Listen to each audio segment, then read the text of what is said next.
жайында, қан шығу жайында өте көп видео бар, бірақ та бүгін емес бірнеше күн бұрын бір жаңа сұрақ келді. Көп қыздар прям жылап, да, менде қан шықпады или қан шықты, там түрлі сұрақтардың өте көп келеді.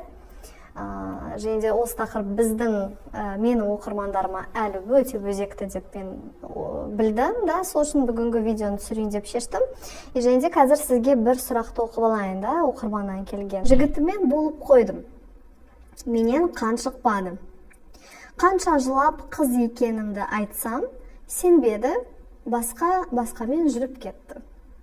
Все, да, то есть жатты, қан шықпады, жылады, анау мынау сенбеді, в общем, тастап кетті и вообще басқа қызбен жүре жатыр, да. Мына жерде ең бірінші айтатыным әрине қыздарға, да, и осы қызға, и басқа қыздарға айтатыным, да, әрине жыныстық қатынас некеге дейін болмайды, да. Бұл бір сіз өзіңізді мұсылман санасаңыз, да, вообще любой дінде некеге дейін жыныстық қатынас, қарым-қатынас болмайды, да. И это ең бірінші, соны айтайын деп едім. Екіншісі айтатыным, бұл көп айтқан, да, қан бұл қыздық перденің, қанның шығу қыздық перденің белгісі емес, себебі жыныстық қатынаста кейбірінде жыртылса қан шығады, кейбір кезде өзімен өзі бүйтіп ашылса қан шықпауы мүмкін, да. То есть қан бұл қыздық белгісі емес. Және де көп жігіттер негізінен оны түсінеді. Көбісі қанша там TikTok, да, YouTube, Insta, көп жігіттер айтады. Қыздың қаны бізге маңызды емес, оның қандай адам екен, да, қаншалықты шынымен де өзі таза, да, жүрген қыз ба, соған қарайды.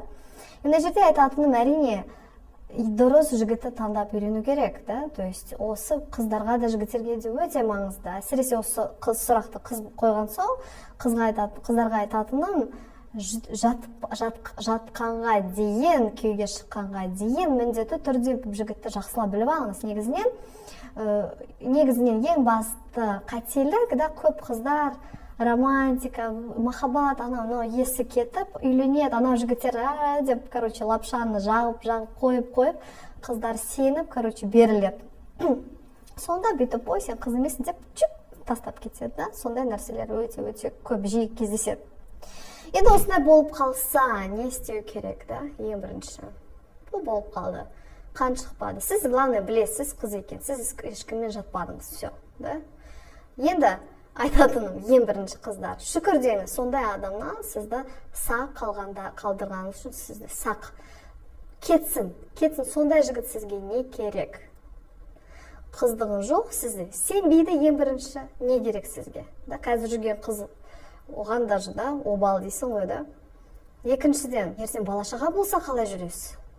Бірдеме болып қалса, ой, сен біреумен жаттың, бірдеме, в общем, түрлері бірдеме жасайды да, қалай тұрасыз сондай адаммен? Не керек сондай? Оған даже сіз оған сене алмайсыз. Любой күнде сізді бүйтіп тастап кете алады. Сондай жігіттерден Алла сақтасын деп қояйық, да, негізінен. Так что кетсін, все. Скатертью дорожка дейсіз, да, и все, кетесіз. Ең жақсы, мен қазір көп қыздарға да айтам, да, жігіттерге де айтам, психологияны үйреніңіз. Қазіргі таңда любой книжный дүкенге кірсеңіз, өте көп психологиялық кітаптар бар, YouTube-та кірсеңіз көптеген психологтар жақсы ақпарат береді. Қалай адамдарды білу керек, адамдарды сөйлегенде оның айтатын сөздеріне мән беріңіз, жасағатын істеріне мән беріңіз. Соған көп мән беру керек. Психолог болуыңыз керек, сіз бір ішкі психолог. Шыны керек, енді адам баласы өсе келе, адамдармен өмірді, бұл да бір тәжірибе, да, тәжірибе қаншалықты өтіп, уже адам психология біліп, уже таңдайды, білет, кім қандай кісі екенін білет. Соны үйреніп алыңыз, да, уже жастық кезінен психологияны үйреніп, кітап оқып, видео қарап, сонда үйренсеңіз, ертең сізге өте жеңіл болады, да. Ол тек қана қарым-қатынас жайында емес, сіздің ертең болашақ жұмысыңызға да, сондай бүкіл нәрселерге пайдасы зор. В общем, сөздеріне мән беріңіз енді жүрген кезде, да, осындай жігітке қайтадан жоламас үшін, да, сондай жігітпен. Екіншісі не істеу керек? Болған нәрсе болған. Все. Болды, сіз қысы жатып қойыңыз, иә, мынандай, короче, жігіт пайда болды, да, сізді құрметтемейтін, тастай салған. Все, керек емес. Болды, қабылдаңыз. осыны қабылдау керек. Болған нәрсе болған. Мен өзім айтқаным да, мен өзім ажырасқанмын да, мен тоже күйеуге шыққанда ешкім ойламайды мен ажырасамын деп да, бірақ ажырастым. Болды нәрсе болды, бір өмірлік тәжірибе. Өмір деген сондай нәрселер болады да, әр адам осындай бір қиыншылықтардан да өтеді. Бұл да сіздің бір қазіргі таңдағы бір қиыншылығыңыз. Осы кезде көп қыздар екі шешім жасай алады. Бірінші шешімі, кейбір қыздар көзді жұмып, болмаған сияқты қыздықты жасатады. Болмады. То есть, как будто бы все өшірді, қыздық жасатып алды, ота жасатып, да, ота жасатып. Қазір мен айтқанмын да, Қазақстанда ең кең тараған операцияның түрі, қыздықты қалпына келтіру. И как будто бы ештеңе болмағандықта, там күйеуге шығады, мен қызбын деп, бірақ болған нәрсе болды ғой, енді оған просто көз жұмып, өзін де алдап жатыр, күйеуін де алдап жатыр да, осындай бір шешім қабылдайды. Екінші шешім бұны қабылдау, және де окей, болды.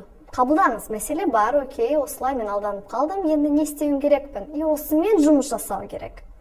Менің жеке, как рекомендация, бір кеңесім даже, да, ойым, проблемаға көз жұмбаңыз ешқашан. Проблеманы шешу керек, бүйтіп ашасыз, окей, жаным өз-өзіңді айтып, осындай болды, енді мен істеймін. Да? И вот сол кезде келесі мен сізге айтатын кеңестерім. Біріншіден, өз құндылығыңыз біліңіз. Өз құндылығы деген не? Сіздің ақыл есіңіз, сіз қандай адамсыз. Да? Өзіңіз құндылығыңызды білмесеңіз, жазып алыңыз, мен осындаймын. Бүкіл өзіңіздің қандай жақсы жарлар, қандай мықты жерлеріңіз бар. Сіз қандайсыз, өзіңіздің құндылығыңызды нақты біліңіз. Оқисыз ба, жұмыс жасайсыз ба, ата-анаңызға көмектесесіз ба, да? Түрлі нәрселер болсын, өзіңіздің құндылығыңызды біліңіз. Сіз бір жерде бір жатқан бір ит сияқты емессіз, сіз адамсыз, өз құндылығыңыз бар. Соны ары-қарай мен айтқандай психология кітабын оқыңыз, адамды біліп таныңыз. Адамдар келесі жігіттермен сөйлескенде таңдаңыз, қараңыз, қандай жігіт екен, не жасап жатыр, не айтып жатыр, соған мән беріңіз. Үшінші, ақша тауып оқу керек.